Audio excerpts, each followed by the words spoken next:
Rishita, welcome to my channel, welcome back to my channel. నేను ఈరోజు కొత్త రివ్యూతో వచ్చేసాను which is Vishwanath and sons. నిజం చెప్పాలని నేను ఈ మూవీ సూపర్ ఎక్సైటెడ్ ఉండే బికాస్ లక్కీ భాస్కర్ తర్వాత మన డైరెక్టర్ వెంకీ కొత్త మూవీతో వస్తున్నారు and plus it's starring Suriya. Like అసలు ఈ కాంబినేషన్ అసలు ఓకే పక్కా ఇప్పుడు హిట్ రాబోతుంది, హిట్ ఎలా రాదో నేను చూస్తాను అలా ఫీలింగ్ వచ్చింది. బికాస్ ట్రైలర్ ఇంకా కాన్సెప్ట్ చూసినప్పుడు కూడా ఒక మంచి ఫ్యామిలీ ఎంటర్టైనర్ లాగా ఉంది అన్న ఫీలింగ్ ఇచ్చింది. కాబట్టి నిజం చెప్పాలి నాకు మూవీ చూసిన తర్వాత మూవీ చాలా నచ్చేసింది. ఒక బిగ్ ట్విస్ట్లు సర్ప్రైజెస్ ఏం ఉండవు కానీ నిజంగా ఒక లైట్ హార్టెడ్ మూవీ. నాకు లైట్ హార్టెడ్ మూవీస్ నిజంగా నచ్చుతాయి. సో అర్జెంట్గా స్టోరీ లైన్లోకి వచ్చేస్తే స్టోరీ లైన్ ఏంటి అంటే మన సూర్య వచ్చేసి 42 years billionaire. He's a international shooting champion అనమాట. తన ఐడియాలజీ ఆన్ మ్యారేజ్ చాలా డిఫరెంట్ ఉంటుంది. సో నాకు మ్యారేజ్ వద్దు కానీ సరగసి నుంచి ఒక పిల్లోడు కావాలి అని హీ బ్రింగ్స్ అ బేబీ. కానీ బేబీకి సివియర్ హెల్త్ ఇష్యూస్ ఉంటాయి, దానివల్ల బోన్ మ్యారో ట్రాన్స్ప్లాంట్ అవ్వాల్సిన సిచ్యువేషన్ వస్తుంది. ఈ సిచ్యువేషన్ లో మన హీరోయిన్ మ్యాడీ తన లైఫ్ లోకి ఎంటర్ అయింది అనమాట. ఎంటర్ అయినప్పుడు అసలు ఆ చైల్డ్ ఇష్యూ చుట్టూ తిరుగుతూ వీళ్ళిద్దరు క్లోజ్ ఎలా అవుతారు, emotional scenes, family back drops, comedy scenes మొత్తం ఇంకా అది బేస్ చేసుకునే స్టోరీ. సో బేసిక్ గా స్టోరీలో ఏం మేజర్ ట్విస్ట్ ఉండదు. It's very simple and decent return story.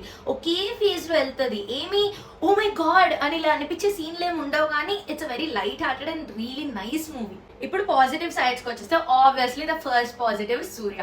నిజంగా తన స్క్రీన్ ప్రెసెన్స్ ఎంత బాగుందంటే స్క్రీన్ పైన మన సూర్య ఇస్ కమింగ్ తనని తప్ప మీరు ఇంకెవ్వరిని చూడలేరు, అంత బాగుండే స్క్రీన్ ప్రెసెన్స్. ఎంత తన లుక్ ఉండి చూసారా, 42 years సింపుల్ కామ్ లుక్ చాలా బాగా క్యారీ చేశారు. అండ్ ఎమోషనల్ సీన్స్ అయితే ఇంకా అసలు చెప్పకూడదు. ఈ లిటరలీ అసలు అది కనెక్ట్ అవుతారు మీరు ఎమోషనల్ సీన్స్, అయ్యో అనిపిస్తుంది నిజంగానే క్యారెక్టర్కి. అండ్ నెక్స్ట్ మన హీరోయిన్ సైడ్ వచ్చేస్తే which is played by Mamitha Baiju. She played Maddy అనమాట. ఎంత క్యూట్ ప్లే చేసింది అసలు, లైక్ లిటరలీ ఆ లైవ్లీ ఆ ఫన్నీ థింగ్ ని తెచ్చింది. ఇన్ఫాక్ట్ తనని చూసి I fell like oh my God it's such cute combination అనిపించింది వీళ్ళిద్దరిది అయితే. నెక్స్ట్ స్క్రీన్ ప్లే సైడ్ వస్తే మన డైరెక్టర్ వెంకీ నిజంగానే ఫస్ట్ హాఫ్ చాలా ఎంగేజింగ్ గా రాసుకున్నారు. అసలు ఆ స్టోరీ ఎంత సింపుల్ అయినా కూడా క్యారెక్టర్స్ మధ్య ఇంటరాక్షన్ కానివ్వండి లేదా కామెడీ సీన్స్ కానివ్వండి చాలా ఎంటర్టైనింగ్ గా ప్రెజెంట్ అయ్యింది. సో నేనైతే నిజంగానే ఫస్ట్ హాఫ్ చాలా బాగా ఎంజాయ్ చేశాను. ఈ సినిమా నిజం చెప్పాలని న్యాచురల్ గా ప్రెజెంట్ చేయడానికి ట్రై చేశారు. లైక్ స్క్రీన్ ప్లే కానివ్వండి, డైలాగ్స్ కానివ్వండి, సెట్టింగ్ కానివ్వండి, చాలా న్యాచురల్ ఫీలింగ్. ఒక సినిమా చూస్తున్నట్టు అనిపించలేదు, ఎవరో ఒక లైఫ్ మనం తెలుసుకుంటున్న ఫీలింగ్ వచ్చింది. కాబట్టి నాకు natural presentation, over the top dramatic hero elevation ఇవన్నీ లేకుండా సాఫ్ట్ గా రావడం నిజంగా నచ్చింది. అండ్ నెక్స్ట్ బీజిఎం నిజంగానే మంచిగా పడింది. వెనకాల ఎమోషనల్ సీన్స్ అయినా కానివ్వండి లేదా ఫైట్ సీక్వెన్స్ అయినా కానీ బీజిఎం చాలా బాగా పడింది. సో నాకు బీజిఎం కూడా ఈ మూవీకి జస్టిఫై చేసింది అనొచ్చు. ఇప్పుడు నెగిటివ్ సైడ్ వస్తే ఫస్ట్ 20 minutes సినిమా అసలు ఎటు వెళ్తుందో అర్థం కాకుండా ఇటు అటు ట్రై చేసిద్ది ఆ సినిమా. ఫైనలీ రిథమ్ ని పట్టుకునేది. సో ఎస్ ఫస్ట్ 20 minutes అయితే కొంచెం బోరింగ్ అనిపించచ్చు.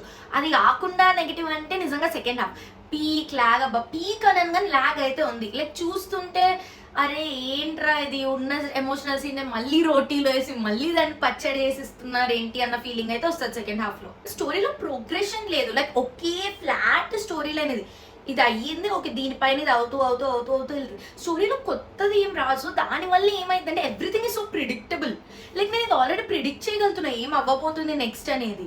సో ఆ ప్రాబ్లం అయితే వచ్చింది స్టోరీ ప్రోగ్రెషన్ లేకుండా ఉండడం వల్ల. Third music. నిజం చెప్పాలని నాకు ఇప్పుడు సినిమా అయిపోయిన తర్వాత ఒక్క సాంగ్ కూడా గుర్తులేదు. సో అలాంటి లైట్ హార్టెడ్ సినిమాకి మంచి మ్యూజిక్ పెడితే డెకేజ్ గుర్తు పెట్టుకుంటారు ఆ పాటని. సో మ్యూజిక్ డిపార్ట్మెంట్ అయితే నిజంగా దాంట్లో చాలా బ్యాడ్ అని చెప్పాలి. Next lighting or what I don't know దేని వల్ల కానీ లైటింగ్ సినిమాటోగ్రఫీ దేని వల్ల కానీ సీరియల్ లుక్ ఇచ్చింది. లైక్ నిజంగా ఒక బిగ్ స్క్రీన్ సినిమా ఫీల్ ఇయ్యలే. కొన్ని సీన్స్, మళ్ళీ అన్ని సీన్స్ కాదు, కొన్ని సీన్స్ దగ్గర నిజంగా సీరియల్ని చూస్తున్నానేమో అన్న ఫీల్ వచ్చింది. అది లైటింగ్ వల్ల మరి సినిమాటోగ్రఫీ వల్ల ఏందో నాకు తెలియదు కానీ అదైతే ఇచ్చింది ఆ లుక్. ఇప్పుడు మనం ఫైనల్ వర్డ్కి వచ్చేస్తే ఈ సినిమా నిజంగానే good and light hearted movie. అబ్బా నిజంగా మీరు ఒక మంచి వెళ్ళి ఒక 2-3 hours బాగుంది ఈ సినిమా అని చూసుకుందామని వెళ్తే మాత్రం వాళ్ళు ఎంజాయ్ చేస్తారు. కానీ అలాంటి బిగ్ ట్విస్ట్లు లేకపోతే ఒక మంచి ఫాస్ట్ ఫేస్డ్ మూవీ అలా ఎక్స్పెక్ట్ చేస్తే అస్సలకి మీకు ఈ సినిమా ఎక్కదు. నిజంగానే ఫ్యామిలీ ఎంటర్టైనర్, ఫ్యామిలీతో వెళ్ళి చూసే సినిమా ఇది. సో నా రేటింగ్ ఈ సినిమాకి వచ్చేసి 4 out of 5. That's it for this video guys. మీరు ఈ సినిమా చూసారా లేదా మీ రివ్యూ ఎలా అనిపించిందో కామెంట్ సెక్షన్ లో చెప్పండి. I would be so excited to read it. నేను ఇప్పుడు ఇంకొత్త మూవీ రివ్యూతోనో లేదా ఇంకొత్త ఇంట్రెస్టింగ్ వీడియోతోనో మళ్ళీ మీ ముందుకు వస్తాను. Till then see yeah.